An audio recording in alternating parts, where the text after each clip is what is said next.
All right, what up? It's Ruben from TG. And in today's video, I want to talk to you about a 0-day trading strategy that we use for QQQ and how you can use it as well too, so you can score bangers. Because today we had QQQ trades, 0 DT and a 1 DT, and they both hit about one maxed out at 60%, 40%, sold majority at 40%. Runners hit 60%, and also the 1 DT, we sold it around 20% or something like that. Actually sold some at 15%. Okay. Even through this chop, like if you look at today's price action for QQQ, June 4th, is just straight up chop, right? You can see it right here. Like, so we make good money, trading a 0 DT with this chop. And I'm going to give you the strategy. Okay. I'm going to tell you the two indicators that we use and how we find key levels. Okay. Support and resistance levels. Okay. So this way you could do it too. And you can make money doing like these 60% returns that we're doing inside the private Telegram group. All right. So it's very simple. Indicator number one, we like VWAP. Okay, VWAP is a great intraday indicator to let you know if something is somewhat bullish or bearish, right? If price action is sitting above, preferably on the 15-minute or the 30-minute, then that's a better indicator for you that something is kind of bullish. If it's sitting above VWAP, right? If it's sitting below it, you should be pretty bearish about it or have some sort of bearish thesis. But it doesn't stop there, okay? Because that's not the only thing that matters in a trade. The next thing that we like to look at is volume. Okay, so just always make sure that you have the volume indicators, these bars at the bottom. It'll tell you whether the move going up or down is being justified, right? If something's going up and it's not being justified with volume, then maybe like you shouldn't consider that trade at all. Okay. Vice versa to the downside. Like if something is moving with volume, like here early in the day, then it justifies the move down, right? Otherwise, it could be a fake out. All right, so there's that. Those are the two indicators that we like to use inside the private Telegram channel at the most. Because I don't believe in MACD, I don't believe in RSI, I don't believe in Elliott. What is it? Elliott theory, Elliott wave, whatever it's called. It doesn't. This stuff doesn't matter. Okay, it's too much of a lagger. Okay, VWAP is a lagger, volume is a lagger, but I make an exception for these two. Okay, so the next thing that we need to figure out here is the max, like these key levels. So you'll see here it says like AOI, MR, P trans right there at the bottom, which is 524.78. These levels are really important. They're extremely important. Okay, I'm going to show you how we get these levels. So this is Gextron. This is a pro layout that I'm actually trying out for the members. And you see these bars? What we want to look for is the big bars, okay? Not the little bars, the big ones, whether they're positive or negative. They just have to be abnormally taller than the other ones, okay? And so what we do is that we grab this data, these bars, and we mark them. We plot them in the charting software tool. So in this case, in the morning we have 528, we have 530, we have also 524.78. 524.78 is a really important key level because that tells us whether something is, if the option premium is telling us if this is bullish at the moment. And it is bullish, okay, because we're sitting above this 524.78. There's another level that we like to use called N-trans. If we're below that price level, then the option premium is telling us that this is basically bearish sentiment at the moment. But we are so far away from that QQQ is very bullish. And it looks like it's going to aim for the tallest bar, which if we go back here, is about 530, okay? All right. So how did we get the 60% max ROI on this trade, even through this chop? Okay. So if we take a look at, actually the other thing I want to show you, which is really, really important, is this bounce right here. This bounce is 312. This 524, 525.83 zone. It practically bounced almost at the spot. Like you can see it right here.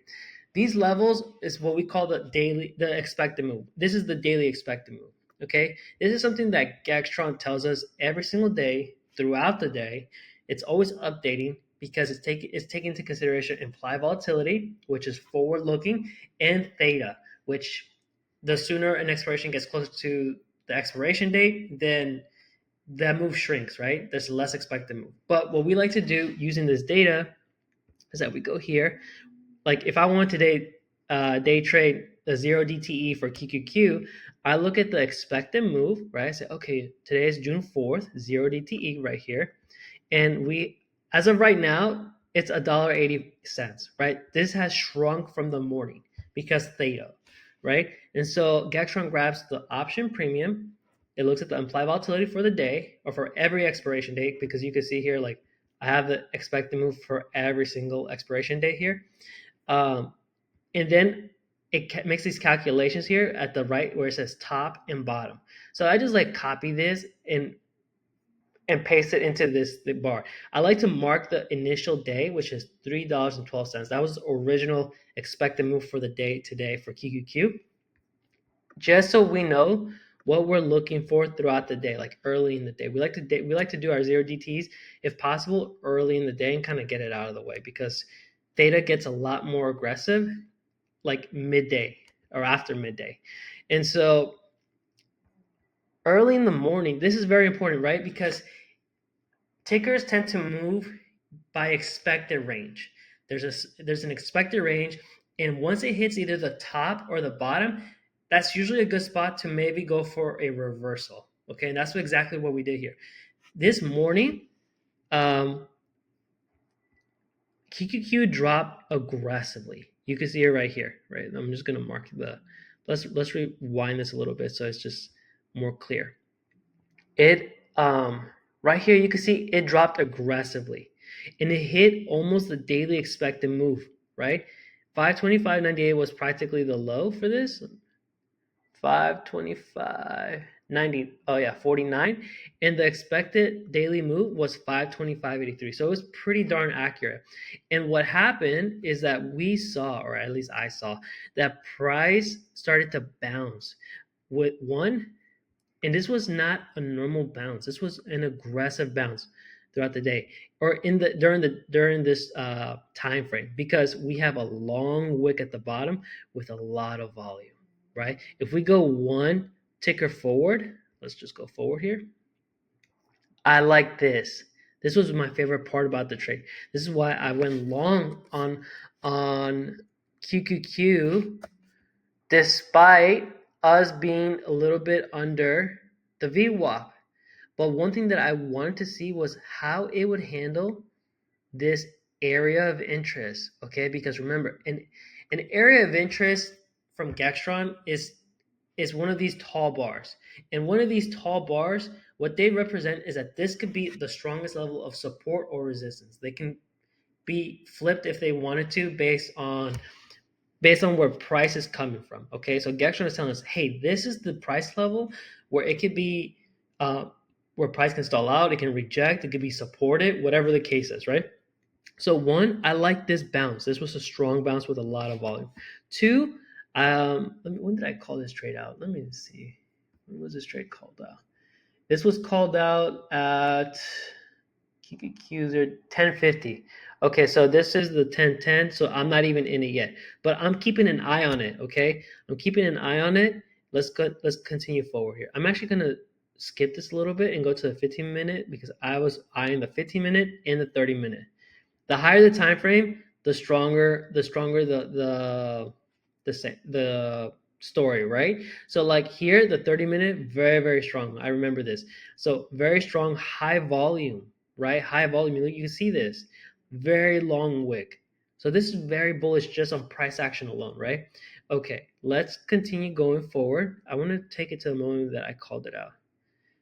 This is about 10:30. Okay, let's go down to the 15-minute here. So this is 10:45, and then I made the announcement around 10:50 o'clock. Okay, so we are sitting above the VWAP here on the 15-minute. So I like that. I like that we picked up volume here. I definitely like the 30-minute. I can guarantee you that, because we're going higher, right? And we are bouncing. We're bouncing off of this AOI. Very, very important. I believe this AOI, this bar was a little bit taller because it says, if you see on the left hand side, it said 231 million. Okay, I believe it was a little bit more, and we're bouncing off of this support zone. It was once being tested. It got tested here. It held. Now it's tested again. Okay, that's great, right? So I'm gonna go down to the 15-minute because this is 10:45. Let's go. Let's go forward one more candlestick. I believe this is definitely around the time where I said, okay, let's go long. 10:50, 10. Oh, this is 10:55. Okay, right here. It must have been right here. So there was a couple things going on right here, right? I said, oh, IonQ is going. It hit bullish state. Okay, so here's what's going on with QQQ. We are holding. You can see here it's testing this zone, this VWAP. So there's a couple things with this trade that I let my members know. Hey, I like the initial bounce from that aggressive drop, and I like how we are holding this 528 level. Now, what I didn't like was this that we're not really over VWAP here on the smaller time frame, nor on the 15-minute. I believe the 15-minute at the time when I took the trade was like it was like slipping, right? And so, but I went ahead and called out the trade at around 10:50, which was around this area, and I said, okay, let's see what happens here. I like what we're doing. And then it started going up, but as when you're trading zero DTE, you always have to analyze volume. Always analyze volume. And I was telling everybody on the Zoom call, like, hey, we're going up, but with volume. It's picking up. Okay. And we sold our ideal price target was right here, this 529.66, which was today's high, and maybe 530, which is the max reward. But I saw this candlestick. I said, I don't like that. Okay, we're gonna have to start selling here. We took profit probably around this zone right here, and then we just sold the rest later, right? So that is how we did the trade. So really, when you're like day trading, if you're gonna do zero DTE, okay, if you're gonna do zero DTE, you need to one understand how to analyze VWAP. You need to understand how to analyze volume. So it's called volume price analysis. So you need to do that. And which is the only two indicators that I recommend every trader, every retail trader, especially if you have a six-figure account, that you need to learn how to do. Okay. And you need to have a tool that tells you the biggest key levels in the market. Because if you don't have that, let's say that you got in right here and you take it to the upside and it gets rejected, it's very possible to get rejected and come all the way back down. Very, very possible. Okay. That's why it would have been better confirmation if you're like, okay, it's holding this price level 528. We don't know if price is going to go up higher or lower, right? But it's better to have that confirmation that we're either above a key level or below a key level, right? And then you want to use the other indicators like VWAP and volume to help you have more confidence and more confirmation about the trade that you're thinking about getting into, right? And on top of that, I also don't want you to forget about the expected move. There's a video that I did, I think it's called a DIY expected move or something like that. You can look it up in the catalog where there's a DIY method for you to figure out the expected move. This is really important because this helps you set realistic price targets. And Gextron does it, it's tweaked. I've tweaked this several times, and you could tell by the chart here, it's pretty darn accurate, right? So I have been playing with this for a long time. Okay, so these are all the things. There are four components, honestly, to being able to day trade, to get precise entries, to get also be able to trade confidently. Okay, and that's it. That's how we day traded QQQ today. And yeah, if you have any questions, drop them in the comments down below. I'll put a couple links in the description box, and I will see you guys on the next one. Peace.